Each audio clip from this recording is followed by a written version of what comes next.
Salmo 22:2. Clamo de día y no respondes, y de noche no hay para mí el ¿qué? Reposo. Clamo a ti de día, no respondes. Cuando quiero conciliar el sueño por la noche, no tengo reposo.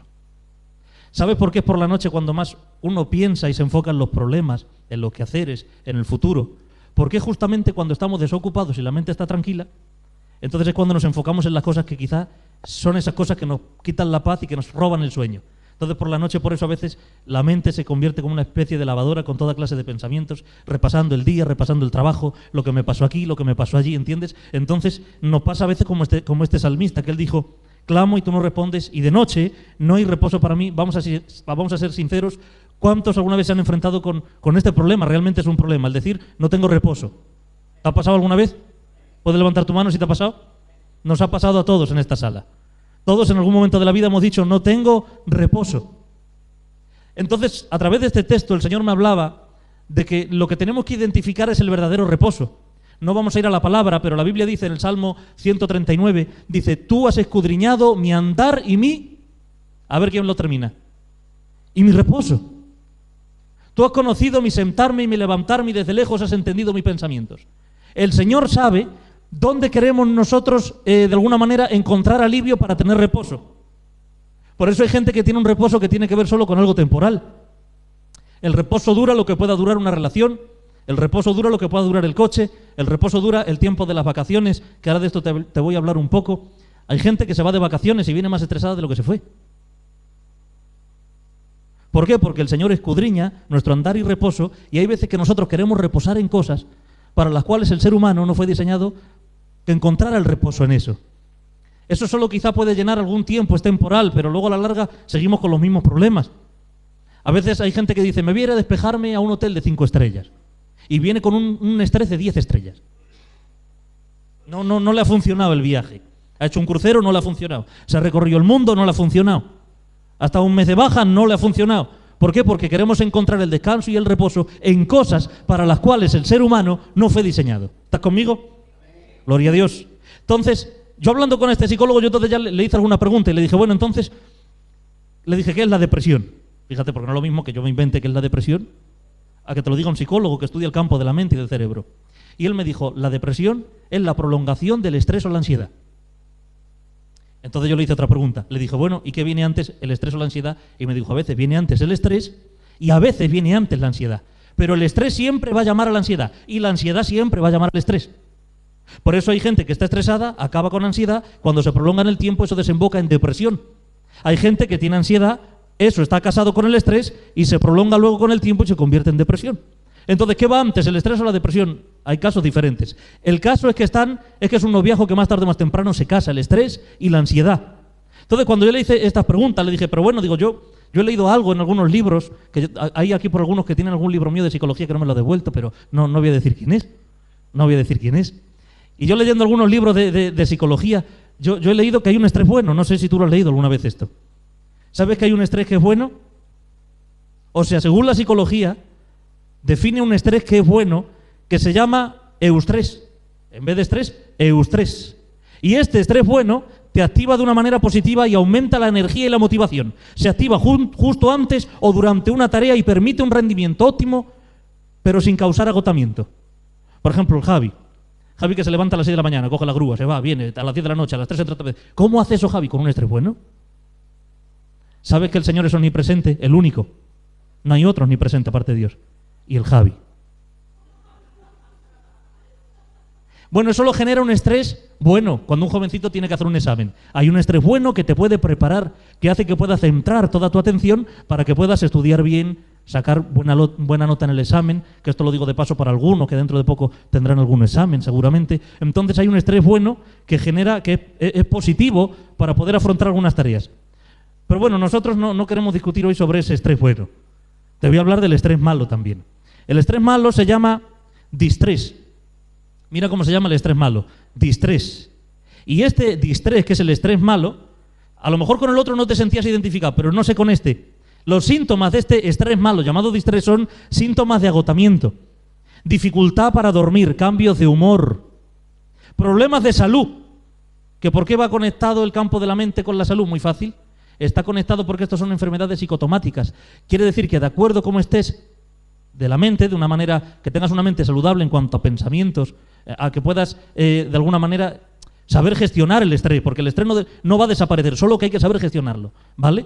Pero entonces cuando tú te enfocas en algo conscientemente y lo haces el punto de partida de la mañana y lo último que haces por la noche es pensar en ese problema, entonces la mente se agota y eso produce en el cuerpo enfermedades.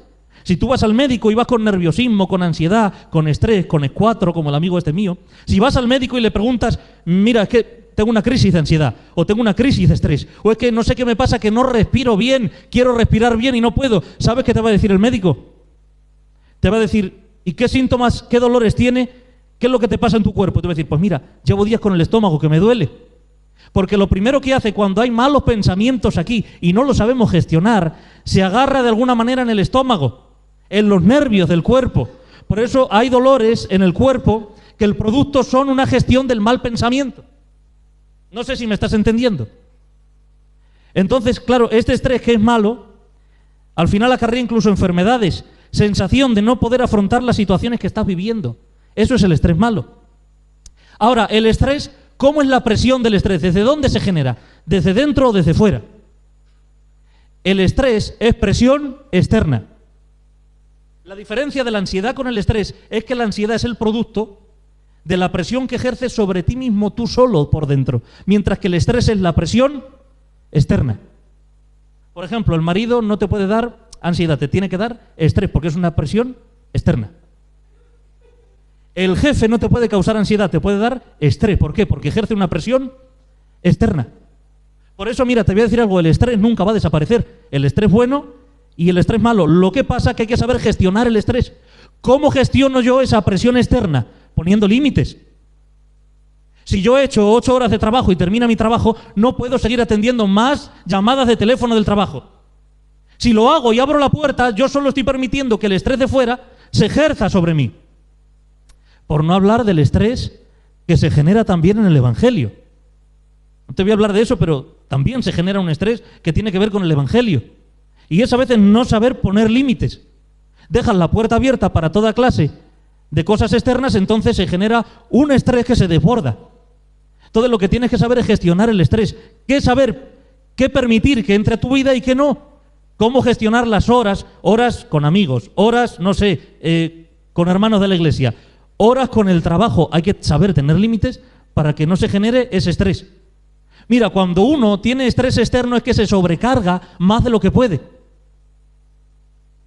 Si tú estás allí, no puedes estar a la misma vez allí. Yo antes me acuerdo que quedaba con todos, cuando me llamaba alguien, pastor, ¿esto puedes? Sí, puedo, a las 5, vale. Me llamaba otro y a las 5 puedes, sí, puedo. Me llamaba otro a las 5, sí, puedo. Y cuando yo anotaba y decía, ¿puedo a las 5? Con uno, ¿puedo a las 5? Con otro. ¿Y cómo voy a hacer, Señor? ¿Cómo me voy a partir para estar a las 5 de la tarde atendiendo a 10 personas diferentes? Entonces se genera una presión de un estrés que es externo, que viene de fuera. Pero es que la ansiedad son tus propios pensamientos negativos, enfocarte en algo y darle una importancia que en realidad no la tiene. Por eso, si el estrés son síntomas de agotamiento, dificultad para dormir, cambios de humor, espero que aquí no pase eso, sensación de no poder afrontar las situaciones que estás viviendo, la ansiedad que tiene que ver con una presión interna, nadie puede decir, fulano me da ansiedad, lo otro me da ansiedad, no, porque es la gestión de ti mismo, de tus pensamientos. En España, 1 de cada 10 sufre de ansiedad, sin contar que hay algunos que no lo saben. Hay gente que no lo sabe. O sea, tú cuando vayas al Carrefour o al Mercadona, cuenta en la cola para comprar. 1, 2, 3, 4, 5, 6, 7, 8, 9, ansiedad. 1, 2, 3, 4, 5, ansiedad. Está lleno el mundo, la tierra, de gente con ansiedad, con problemas para dormir. Cada vez se venden más pastillas en la farmacia para que la gente pueda conciliar el sueño. Algunos para poder de alguna manera, no sé, liberar endorfinas. Lo que hace es tirarse de puenting. Algunos se tiran en paracaídas. Porque tienen un estrés y una ansiedad que no pueden estar tranquilos. Mira, los síntomas de la ansiedad son la ansiedad leve, te voy a decir, espero que tú no estés en esta ansiedad leve. Son tensiones de la vida diaria que no sabemos gestionar con tranquilidad. O sea, la ansiedad leve que no es moderada ni grave, esa ansiedad leve tiene que ver con no saber gestionar cosas de la vida diaria. Al niño se le derrama un poquito de colacao en la mesa. Y como tengas estrés leve, como tengas ansiedad leve, no sabes gestionarlo con tranquilidad. Te levantas por la mañana para ir al trabajo y resulta ser que aparcaste un poco mal, ocupando un poquito de línea amarilla. Viene la grúa, se lleva tu coche, te encuentras que tu coche no está. Está a la altura de ir al depósito, pagar 80 euros, sacarlo y tienes tu coche. ¿Cómo reaccionamos ante las cosas normales, diarias, pequeñas? A veces lo que demostramos es que tenemos una ansiedad leve, cosas que no sabemos gestionar. Algunos que tienen que comer a las 2 de la tarde. Como coman a las 2:10 de la tarde, Dios mío de mi vida. ¿No eres capaz en esos 10 minutos gestionarlos de alguna manera? O sea, eso son cosas que tienen que ver con la vida diaria pequeñitas. Ansiedad leve. La ansiedad moderada se centra solo en una cosa que se puede decir que es grave, pero es una ansiedad justificada, entre comillas. O sea, hay una ansiedad leve que tiene que ver con los momentos del día que no sabemos gestionar pequeñas cosas. Pero luego esta ansiedad moderada tiene que ver con una cosa en la que nos enfocamos y no nos permite pensar en otra cosa. Por ejemplo, ¿tú alguna vez has visto cuando dices, es que tiene, no sé, ha pasado algún episodio mal, un ser querido ha fallecido, y ahora lo que tiene es una ansiedad post-traumática? Entonces, es normal que a lo mejor su mente en ese momento no esté al 100% y necesita un poquito de tiempo para restaurarse, para que pueda gestionar la pérdida. Eso es normal, tiene un porqué, es una ansiedad, digamos que es hasta honorable, se puede decir, porque tiene un justificante. Está enfrentando un desahucio, lo han echado del trabajo, una enfermedad. ¿Qué pasa? Eso trae una ansiedad, se genera una ansiedad con un justificante. ¿Qué justificante? La noticia que he recibido, la llamada que me han hecho, el diagnóstico del papel. Pero es que la ansiedad, que es grave, esta es la más grave de todas, por eso es grave. Es que la persona se siente abrumada, ahogada, y no hay ni siquiera una causa, y tiene miedo al futuro y prevé siempre lo peor. Yo no sé tú, pero hay gente que solo prevé lo peor. Prevé lo peor. Está el niño jugando por el salón, el niño se va a dar con el pico. Siempre prevé lo peor. Va con el coche conduciendo, vas a tener un accidente. Siempre está preveyendo lo peor. Esa es la ansiedad grave. No te pasa nada. ¿Qué te pasa? Nada, pero tengo ansiedad. ¿Qué te pasa? Nada, pero estoy agotado. ¿Qué te pasa? Nada, pero no puedo dormir. No hay ni siquiera una causa por la cual tengo ansiedad. No la hay, pero tengo una ansiedad grave. ¿Cómo gestionamos eso en la mente? El estrés y la ansiedad es una inquietud en la mente que controla nuestro comportamiento. De la manera que tú te comportas frente a las temporadas difíciles, a las situaciones difíciles en el trabajo, en la familia, en el hogar, de la manera que tú te comportas, primeramente es un conjunto, como una doctrina de pensamientos que tú has hecho en tu mente. Entonces actúas de acuerdo a los pensamientos que tienes. Nadie actúa y luego piensa. Nadie es como Steven Seagal, que pegaba y luego preguntaba. No, primero tenemos que pensar y luego decir y accionar. Por eso dijo el sabio Salomón, tal es el pensamiento, así es el hombre. Tú quieres ver a un hombre cómo es, cómo se mueve, cómo se comporta, qué decisiones toma en la vida, es el producto de los pensamientos. Es el producto de la gestión de su propia mente, de su cerebro. Es una inquietud, hemos dicho, en la mente. Ahora el Salmo 46:10, mira lo que dice el Señor. Mira lo que te dice el Señor en esta noche. Salmo 46:10. Estad, como diría el gran chiquito de la calzada, quieto, ¿te acuerdas? Díselo al que está lo, dile, quieto. Pero díselo el que sepa como chiquito de la calzada. Díselo otra vez. Dile, estate quieto, díselo. Reposa tu mente. Díselo, por favor, dile, reposa tu mente. Mira al que tienes al lado y dile, ponte en modo avión. Díselo.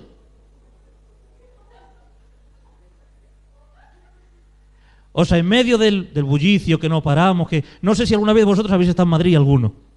Bueno, yo cuando vivía en Madrid me metía por la Gran Vía o me metía por, madre mía, con el coche, Dios mío. De un sitio para otro lo que te genera es estrés, ansiedad. Así hay muchos. Y el consejo de Dios es, estad quietos y ¿qué? Y conocer que yo soy Dios. ¿Te das cuenta? Por eso los consejos de los psicólogos están bien, pero no tienen la medicina que pueda erradicar de alguna manera la falta de reposo en el hombre y la mujer. ¿Te das cuenta? Dice, estad quietos y conocer que yo soy Dios. Génesis capítulo 2, verso 1. Ahora se puede decir que estamos entrando en el mensaje. Ya que te he hecho un diagnóstico de psicología, bienvenidos al despacho del psicólogo Losada. Ahora que te he hecho una introducción, Génesis 2.1 dice: fueron pues acabados los cielos y la tierra y todo el ejército de ellos, y acabó Dios en el día séptimo la obra que hizo, y reposó el día séptimo de toda la obra que hizo, y bendijo Dios al día séptimo y lo santificó, porque en él reposó de toda la obra que había hecho en la creación. ¿Qué hizo Dios al séptimo día? Reposar. Le estaba enseñando al hombre que es bueno reposar. Es bueno reposar. Es bueno que estés tranquilo. No hace falta que hagas todo con nervios, a la ligera, corriendo. Dios estaba diciendo: es bueno que tengas reposo, que tengas tranquilidad. Ahora, yo te pregunto, ¿esto que la Biblia está aquí enseñando fue un mandamiento directo de Dios al hombre o fue solo una señal descriptiva que Él describe en la creación, que al séptimo día descansó? Yo digo que no fue un mandamiento para el hombre, sino que fue una señal descriptiva. Estaba describiendo el escritor un hecho de la creación. Y vemos que en el principio de la creación Dios dijo que reposó al séptimo día. ¿Es bueno reposar? ¿Por lo menos un día es bueno reposar? Te pregunto. Por lo menos un día, ¿no? De 7 días de la semana, que por lo menos un día podamos dormir. Es como ese sueño de los padres que dicen: me gustaría un día por lo menos estar solos. No sé tú, pero yo hablando con la pastora a veces le digo: ¿te acuerdas cuando éramos novios los dos? Y estábamos tranquilos. Luego los niños se van 1 hora y los echamos de menos y lloramos. Pero es nuestro pensamiento, es decir, por lo menos tener un día para mí. ¿Quién no ha dicho eso alguna vez? Necesito un día para mí. ¿Lo has dicho alguna vez? Un día de irme, no sé, a un spa, como voy a hacer yo dentro de unos días, ponerme unos pepinos aquí en los ojos, estar tranquilo así mientras me bebo un zumo de fruta sin misterio. Y estar uno relajado, tranquilo. Nunca lo has dicho para ti mismo. Decir: necesito un día para mí, que no me molesten los niños, que no me moleste más este hombre, esta mujer, que no me moleste el otro, el primo, el tío, el de la moto, que no me moleste nadie. Necesito desconectar, apagar el teléfono, irme, expansionarme. ¿Lo has dicho? ¿Lo has pensado alguna vez? ¿Y lo has hecho alguna vez? Lo haces poco, quizá. ¿Y es bueno hacerlo? Claro, el Señor dijo: por lo menos un día, hombre, reposar, dijo el Señor. Pero es que si te vas al Éxodo 31.12, Éxodo 31.12, ya no es el reposo de una manera descriptiva, no es una descripción de la creación, sino que es una señal restrictiva, es decir, un mandamiento para el hombre. Y le dice: habló además Jehová a Moisés diciendo: tú hablarás a los hijos de Israel diciendo: en verdad vosotros guardaréis mis días de reposo, porque es señal entre mí y vosotros por vuestras generaciones, para que sepáis que yo soy Jehová que os santifico. En Génesis vemos a Dios describiendo un hecho que había pasado en la creación, pero ahora en el Éxodo vemos que es un mandamiento para Israel. ¿Qué mandamiento tenía Israel? Reposar un día a la semana. Reposar el sábado, por lo menos. Es decir, el sábado tenéis que reposar, no podéis hacer nada, estar tranquilos, tener paz en vuestros corazones, en vuestra mente, tenéis que reposar. Hombre, está bien por lo menos que de 7 días uno tenga uno reposo. Pero es que cuando vamos a Colosenses 2.16, dice el apóstol Pablo: por tanto, nadie os juzgue en comida o en bebida o en cuanto a días de fiesta, luna nueva o días de ¿qué? De reposo. Colosenses 2.17. Que echen fuego, Javi, esos dedos. Todo lo cual, verso 17, es sombra de lo que ha de venir, pero el cuerpo es de Cristo. Es decir, que el día de reposo del Éxodo era un mandamiento que Dios dejó para los hijos de Israel. Por lo menos un día a la semana tenéis que descansar. Y ahora yo te pregunto a ti: ¿tú crees que es un privilegio un día a la semana por lo menos descansar? Pero ¿y si te enseñara con la Biblia que tú puedes descansar todos los días de la semana, a todas horas? ¿No sería más maravilloso esto? Porque descansar no es solo irse de vacaciones. Hemos dicho que a veces uno acaba más estresado en las vacaciones que cuando estaba en la casa. Tampoco tiene que ver con librar del trabajo un sábado o un domingo. Pues a veces la gente tiene más paz un martes, un miércoles, un jueves, aunque trabaje, que un sábado, un domingo, aunque descanse y se quede en la casa. ¿Te ha pasado alguna vez? ¿Has tenido a veces más tranquilidad un día de trabajo que un día libre? Claro. Porque descansar un día, elegir un día de descanso es un poco, no sé, yo lo veo irrisorio, lo veo poco. La verdad es que yo creo que no es buen negocio solo tener un día de descanso. Pero cuando dice el apóstol Pablo: todo lo cual es sombra de lo que ha de venir. ¿Tú te has preguntado alguna vez por qué en el Antiguo Testamento llevaba el sacerdote una víctima al altar y lo sacrificaba? ¿Por qué pedía el Señor que trajeran un cordero, un buey, un palomino? ¿Por qué? ¿Por qué tenían que llevar animales el sacerdote al templo y el sumo sacerdote entrar una vez al año y entrando una vez al año, cuando salía del templo, levantaba su mano y decía: el Señor otro año más nos ha perdonado. Que este es el Yom Kippur que hacen los judíos a día de hoy. Hacen el Yom Kippur, el día de la expiación.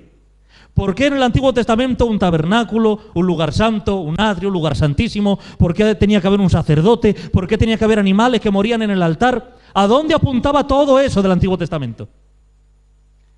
Apuntaba a Cristo. El Antiguo Testamento es una sombra y figura de lo que tenía que venir. ¿Tú te acuerdas en Génesis 22 cuando Abraham ató al hijo y lo puso allí en el altar y levantó el cuchillo para atravesarlo, pero a última hora dice que el ángel de Jehová dio voces diciendo: Abraham, Abraham, detente, porque ya he visto tu fe, ya te he probado y he visto tu fe, tú y yo podemos ser amigos? Y dice la Biblia que cuando Abraham se volvió, dice que vio trabado en un zarzal un carnero, un cordero, lo vio trabado en el zarzal.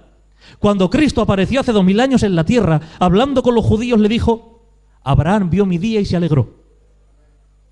Y ahora dices tú, pero ¿cuándo Abraham vio tu día? Si entre Abraham y Cristo hay una diferencia de 2000 años, ¿no te parece un abismo muy grande, 2000 años? ¿Cuándo ha visto Abraham tu día? Muy fácil.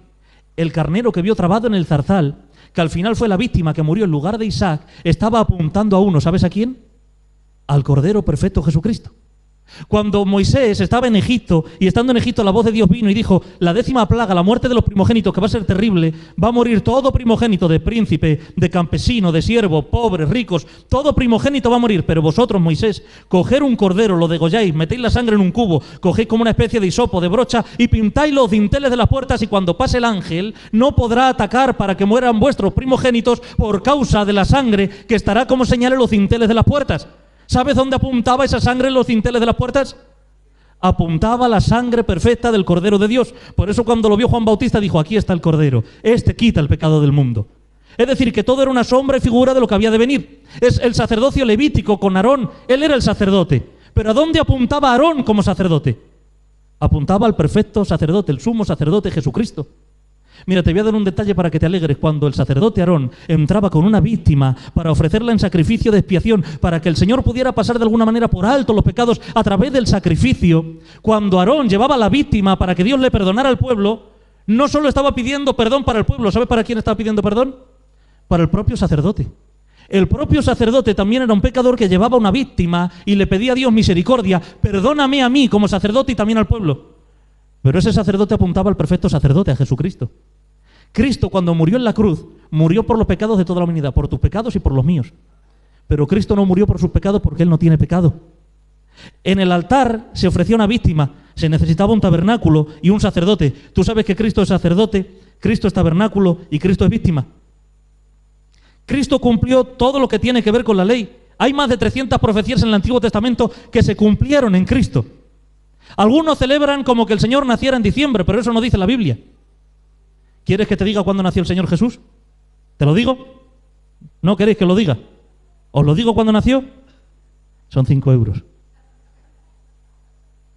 Según la clase de Abías, que esto se saca por el sacerdote, por el padre de Juan Bautista, Zacarías, el Señor Jesús fue concebido en el vientre de María en el mes de diciembre. No nació en diciembre, sino que fue concebido en diciembre. ¿Sabes qué fiesta había para los judíos en el mes de diciembre? La fiesta de la dedicación, la Hanukkah, que era la fiesta del alumbramiento. ¿Cómo cumplió eso Cristo estando en el vientre de María en el mes de diciembre? Bueno, Cristo fue el mayor alumbramiento para toda la humanidad. Pero es que cuando Cristo nació 9 meses en adelante, si cuentas desde diciembre en adelante, Cristo tendría que haber nacido entonces en septiembre. ¿Y qué fiesta hay en septiembre para los judíos?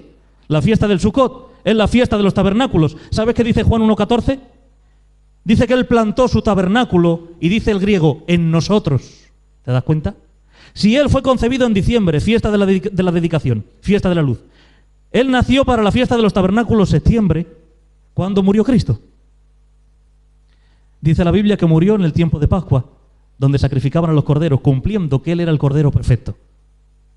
Ahora, la gran pregunta es, si esto lo cumplió Cristo, y había dado un mandamiento a Dios para los suyos, diciendo, guardaréis este día de reposo para tener descanso, Mateo 12:8 dice, porque el Hijo del Hombre es Señor de día de reposo. ¿No te estás dando cuenta? Todo lo que cumple Cristo de la ley lo cumple en Él. Todo apuntaba a Él, las profecías, los corderos, el tabernáculo, el propio Isaac sobre el altar. Y ahora dice, porque el Hijo del Hombre es Señor del día de reposo. Es decir, que en este siglo XXI, que las enfermedades más comunes son la depresión, el estrés, la ansiedad. El ser humano está cansado mentalmente, emocionalmente. Duermen pero no descansan. Te tomas vacaciones pero te estresas más incluso. ¿Por qué puede ser? Porque el reposo no tiene que ver ni con una semana de vacaciones, ni con tener la ropa de última moda, ni tener los mejores amigos, ni una cuenta llena de dinero en el banco. Ahora, para aquellos que al principio me han dicho, sí, pastor, está bien por lo menos reposar un día. ¿Sabes qué dice la Biblia en Mateo 11:28? Dice la Biblia en Mateo 11:28, venid a mí, todos los que estáis trabajados y cargados, porque yo os voy a hacer descansar. ¿Te estás dando cuenta lo que estaba ofreciendo Cristo al ser humano? Estaba diciendo, en la ley escuchasteis que tendríais un día de reposo, mas yo os digo que todo era una sombra y figura de lo que había de venir. Es decir, que vosotros ahora podéis tener reposo no solo el sábado, sino también el domingo, el lunes, el martes, el miércoles, el jueves, el viernes. ¿Y cómo hacemos esto? Dice, venid a mí, todos los que estéis cansados, todos los que estéis trabajados, y yo os voy a hacer descansar. Es decir, que en medio de este mundo donde la gente está estresada, llena de ansiedad, que no puede tener tranquilidad en su mente, que se llena de pensamientos negativos, más allá de los consejos de los psicólogos que están bien, ahí está la medicina del hombre en la Biblia. ¿Sabes cómo se llama? Jesucristo de Nazaret, porque el verdadero descanso no depende de un día, el verdadero descanso no depende del dinero, el verdadero descanso no depende de las pastillas que me puede recetar el médico, sino que el verdadero reposo tiene que ver con alguien, no con algo. Ese alguien se llama Jesucristo de Nazaret. Por eso cuando tú te enfocas en lo correcto, en reposar en alguien correcto, vas a encontrar el reposo verdadero. Serás capaz de conciliar el sueño. Mira al que tienes al lado y dile, Cristo es el reposo verdadero. Díselo, por favor. Acompáñame, Ejar, por favor, vamos a estar en breve finalizando, ¿vale? Vamos a ir, por favor, a Isaías 26:3. Isaías 26:3. Mira, en psicología te dicen que para tener una mente saludable tienes que tener pensamientos realistas y equilibrados. No pensamientos negativos ni ver todo gris. De esos que ven que sale el sol, pero lo siguen viendo gris. De esos que tienen en la cuenta del banco 300.000 euros, pero siguen con miedo por si se me gastan los 300.000 euros. Esos que nada más que tienen pensamientos negativos y negativos y negativos. La psicología te dice que tengas pensamientos realistas y equilibrados. La psicología te dice que evites obsesionarte con problemas que nosotros no podemos solucionar. Fíjate que el psicólogo da buenos consejos. Te dice que pienses en las cosas buenas que tenemos y que las valores. Te dice que vivas el presente sin renunciar a organizar un futuro estable, pero sin que sea una obsesión el futuro. ¿Te das cuenta que son buenos consejos lo del psicólogo? Y después que un psicólogo te da todos estos consejos, ¿sabes qué pasa? Que te sigue dando una cita para la semana que viene. Por eso, mira, yo digo que ir al psicólogo es como la samaritana cuando iba por las tardes a sacar agua del pozo de Jacob. Ir al psicólogo es como ir al pozo de la samaritana, al pozo de Jacob todas las tardes a sacar agua. Voy por la tarde, me siento bien, bebo un poquito del agua del pozo de Jacob y me marcho a mi casa. Pero necesito otra cita con el pozo de Jacob. Tengo que volver al pozo, coger un poquito de agua, calmo mi sed, estoy tranquilo y me marcho para mi casa. Por eso los consejos que daban los psicólogos no están mal, pero te siguen dando una cita para mañana porque no erradica para siempre ni el estrés, ni la ansiedad, ni la depresión. Sin embargo, en Isaías 26:3 dice, tú guardarás en completa paz a aquel cuyo pensamiento en ti persevera, porque en ti ha confiado. Es decir, que la paz mental no es dejar de pensar en los problemas, sino empezar a pensar en Él. No tiene que ver con vaciar la mente, sino con llenarla de Dios. Tener paz mental no es enfocarme en Goliat. Es que aunque Goliat me quiera hacer la vida imposible, yo sé que Jehová de los ejércitos es mi respaldo. Dice la Biblia que David habló solo 2 veces de Goliat y 9 veces mencionó el nombre de Jehová. Goliat no se radicaba, pero su mente no estaba obsesionada con que había un gigante, sino que su mente estaba enfocada en el Dios del cielo. Por eso paz mental no es sacar pensamientos, sino enfocarlos en alguien más poderoso. Por eso dice el profeta Isaías, tú guardarás en completa paz aquel cuyo pensamiento en ti persevera. Hebreos 4:3 dice, pero los que hemos creído, entramos en el reposo. ¿Cuántos han creído aquí, por favor? El reposo es para los que creen. De la manera que dijo, por tanto, juré en mi ira, dice, no entrarán en mi reposo, aunque las obras suyas estaban acabadas desde la fundación del mundo. Hebreos 3:18 dice, y a quienes juró que no entrarían en su reposo, sino aquellos que desobedecieron, y dice el verso 19, y vemos que no pudieron entrar a causa de ¿qué? De que no creyeron. a causa de que no creyeron, dice, no pudieron entrar en el reposo. El reposo es para los que creen. El reposo es para los que han creído. ¿Sabes por qué a veces no tenemos reposo? Porque no echamos nuestra ansiedad sobre el Señor. Él lo dice. Echar sobre mí vuestra ansiedad, porque yo tengo cuidado de vosotros. Y nos estresamos y tenemos ansiedad porque decimos, mis problemas son tan graves y tan grandes que ni el propio Dios los puede solucionar. Cuando no le confiamos nuestros problemas a Dios, le estamos diciendo, Dios, mi problema es muy grande incluso para ti, mejor ya lo gestiono yo. Pero la Biblia dice que los que creen son los que entran en el reposo. Sin embargo, los que no creen, incrédulos, claro, es normal que vivan estresados, agotados, en depresión. ¿Cómo no van a vivir así si no creen en aquel que es la paz? Marcos 4:37, este es tremendo. Marcos 4:37 dice, pero se levantó una gran tempestad de viento y echaba las olas en la barca, de tal manera que ya se anegaba, y el que estaba en la popa, ¿cómo estaba? Estaba durmiendo en la popa, durmiendo sobre un cabezal, y le despertaron y le dijeron, maestro, ¿no tienes cuidado que perecemos? Y levantándose reprendió al viento y dijo al mar, calla, enmudece, y cesó el viento y se hizo grande bonanza, y les dijo, ¿por qué estáis así amedrentados? ¿Cómo no tenéis fe? Ahora yo te voy a hacer una pregunta. ¿Tú crees que Jesucristo es y era todopoderoso para poder hacer que se calmara el viento y luego echarse la siesta? Te pregunto. ¿Podría el Señor haber reprendido los vientos, hacerlos enmudecer y luego dormir tranquilo? Claro que lo podría hacer el Señor. ¿Pero por qué prefiere dormir en medio de la tormenta, y cuando le levanta a los discípulos, entonces ahí el Señor sí frena la tormenta? ¿Cómo puede ser que Él, sabiendo en su omnisciencia que se iban a levantar unos vientos fuertes y unas olas fuertes contra la barca, Él dijo, yo voy a dormir tranquilo y que pase lo que tenga que pasar? Y digo, pero Señor, ¿tú por qué no reprendes ese viento? Tú te echas a dormir y así tus discípulos no te molestan y duermes tranquilo. ¿Y sabes qué me dijo el Señor? El Señor me dijo lo siguiente, porque quería enseñarles a mis discípulos a dormir en medio de las peores tormentas antes que intentar frenar los vientos. Yo te pregunto, ¿hay alguien que te pueda enseñar a frenar los vientos y las tormentas que no puede frenar? ¿Hay alguna empresa que te ofrezca y te diga, ven y te vamos a enseñar a que veas cómo se pueden frenar los vientos, y te vamos a enseñar a ver cómo se puede frenar las enfermedades, y te vamos a enseñar hay cosas que tú no puedes controlar? Entonces lo que Jesús quería hacer con sus discípulos era, os voy a dar una enseñanza grande. Lo que pasa es que los discípulos no estaban atentos. Él se echó a dormir en la barca por el siguiente motivo, para que ellos vieran que es capaz de estar durmiendo a pesar de que se levanten vientos, porque la intención de Jesús no es enseñarte a que se frenen los vientos, es enseñarte a dormir a pesar de los vientos. ¿No te estás dando cuenta que el discipulado que Jesús le estaba dando a los discípulos no era mirar, si reprendéis y decretáis contra el viento va a frenar, y si decís en el nombre de Jesús el viento se quita? No, lo que les estaba enseñando era lo siguiente, mirar, yo voy a dormir tranquilo y que el viento siga y que las olas se metan si quieren en la barca, que a mí nadie me va a robar mis horas de sueño. Al Señor le interesaba más aprender a sus discípulos, enseñar a sus discípulos a que durmieran tranquilos antes, a que ellos pudieran quitar vientos, y los vientos tú no los puedes quitar, como no puedes quitar los problemas matrimoniales, como no puedes quitar las enfermedades, como no puedes quitar el problema a lo mejor en la casa, como no puedes resolver el problema financiero que tienes, no puedes, se escapa de tus manos. Por eso acuérdate que el discipulado de Jesús es a que tú puedas aprender a dormir en medio de los problemas, más allá que haya una fórmula mágica para poder quitar lo que a lo mejor te está perturbando o quitando el sueño. No sé si me entiendes por dónde voy.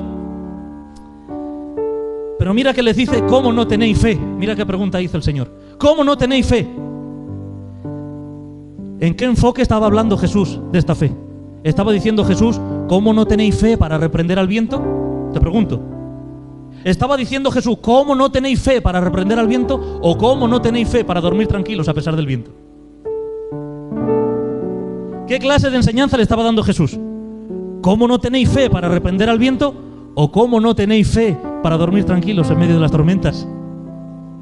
Mira, si el Señor te enseña a dormir en medio de tormentas, te vas a volver, no te van a poder destruir ni las enfermedades, ni los problemas, ni las crisis financieras, ni el propio infierno que se levante contra ti no puede contigo. Un hombre o una mujer que comprende que su paz y su sueño y su reposo es Jesucristo, y ninguna cosa externa podrá estar durmiendo en medio de los problemas más grandes. Por eso dice la Biblia que un ángel fue a despertar a Pedro en medio de la cárcel. O sea, Pedro no se levantaba, estaba roncando tranquilo, y Dios tuvo que mandar un ángel a que se despertara en la propia cárcel. ¿Sabes por qué? Porque cuando uno sabe que su reposo es Cristo, puede dormir en medio de las peores cárceles. ¿Tú has leído alguna vez el Salmo cuando dice, en paz me acostaré y así mismo dormiré? ¿Lo has leído alguna vez? Claro, porque es un salmo que todos conocen, pero pocos lo experimentan. Hay gente que sabe: y en paz me acostaré y asimismo dormiré, pero no todo el mundo lo experimenta. Los que duermen en paz y en tranquilidad son aquellos que entienden que su reposo no es algo, su reposo es alguien. Su reposo no es la cuenta del banco, sino Jesucristo. Su reposo y su estabilidad no es lo que tiene que ver con la economía, ni con las cosas externas, ni materiales. Ni siquiera el reposo es mi familia, no. El reposo verdadero se llama Jesucristo de Nazaret. Él es el reposo auténtico, el que te puede hacer dormir en medio de las barcas, de los problemas, el que te puede pasear por en medio de los hornos de fuego, el que puede hacer que puedas dormir tranquilo una noche entre leones. Eso solo lo puede hacer aquel que confía en el Señor y entiende que hay cosas que Él no puede controlar. Cuando Jesús estaba en aquel huerto le dijo: Padre, si hay otra forma, lo haces de otra forma, pero si no hay otra forma, Padre, que se haga tu voluntad y no la mía. ¿No crees que es hora de que puedas doblegar tu voluntad a la voluntad del Señor? ¿No crees que es hora que le dejes las riendas de tu vida al piloto, a Jesucristo? Mira, cuando tú te metes en un avión, tú no sabes, tú entiendes de aviones, yo no entiendo nada. Yo no soy un ingeniero de aéreo que entienda cómo funciona el avión. Yo solo sé que pago mi pasaje, me siento en la butaca y sé que el piloto ha pasado por muchos exámenes y me va a llevar al destino donde yo quiero llegar. Por eso, mira, nosotros tenemos al mejor de los pilotos, que se llama Señor Jesucristo. Y aunque a veces no sepas por dónde vas, porque tú no le preguntas al piloto: oye, ¿por dónde vamos? ¿Qué nube es esta? ¿O lo haces? Yo creo que no. Igualmente en la vida nosotros no tenemos que hacer muchas preguntas, solo sentarnos, abrocharnos el cinturón y disfrutar del paseo, mientras el piloto, que él sí sabe dónde llevarnos y cuál es nuestro destino. Por eso no te preocupes excesivamente en cosas que ni sabes, ni entiendes, ni está en tus manos. Déjalas en las mejores manos, en las manos más seguras, que son las manos de Jesucristo. ¿Sí o no? Gloria a Dios. Romanos 8:28 dice la Biblia: y sabemos que los que aman a Dios, Romanos 8:28, y sabemos que los que aman a Dios, todas las cosas les ayudan a bien, esto es, a los que conforme a su propósito son llamados. Quiere decir que hay circunstancias en la vida, episodios que no entiendes, pero en Dios tienen un porqué. No lo necesitas saber, solo que está bajo la soberanía de Dios. Señor, no entiendo este proceso, este trato. No te llamó Dios a entenderlo, sino a obedecerlo. Señor, es que si no lo entiendo no te puedo seguir. No, perdona, yo no sigo a Dios por entenderle, yo sigo a Dios porque le amo. Dijo un científico: si en esta mente o en este cerebro de 2 kilos yo pudiera entender toda la mente de Dios, dice, ese no sería digno de que yo le llamara a Dios. Habrá veces que Dios va a hacer movimientos contigo que no vas a entender. Te va a meter en pruebas, en procesos que no vas a entender. Por eso dice la Biblia que Pedro, después de estar pescando toda la noche, no pescó ni uno, pero por la mañana apareció el Señor justamente cuando la pesca se pone más difícil y le dijo: oye, Pedro, ¿por qué no echas ahora la red a la derecha? Señor, llevo toda la noche pescando, yo soy experto pescador, y si por la noche no he hecho una buena pesca, ahora por la mañana no voy a poder pescar ni uno. Pero el Señor le dice: ¿por qué no haces un movimiento a la derecha? Y dijo Pedro: no lo entiendo, pero en tu nombre voy a echar la red a la derecha. Dice la Biblia que enganchó tanta cantidad de peces, dice que la red se rompía. Mira, habrá movimientos a la derecha de Dios que tú no vas a entender, habrá movimientos a la izquierda que tú no vas a entender, pero ¿sabes qué? Te vas a sorprender con el resultado de obedecerlo, porque hay cosas que tú ahora no entiendes, como dijo el Señor, pero más tarde sí lo podrás comprender. Así que yo no sé si ha venido quizá con una ansiedad moderada, con una ansiedad leve, con una ansiedad grave, pero ¿sabes? La medicina es la misma para todas las ansiedades. Él se puso en pie y dijo: si alguno está cansado. Yo no sé si tú tienes que reconocer que estás cansado. Si alguno está trabajado, cargado, venga a mí, dijo el Señor, yo soy su verdadero reposo. Ponte en pie donde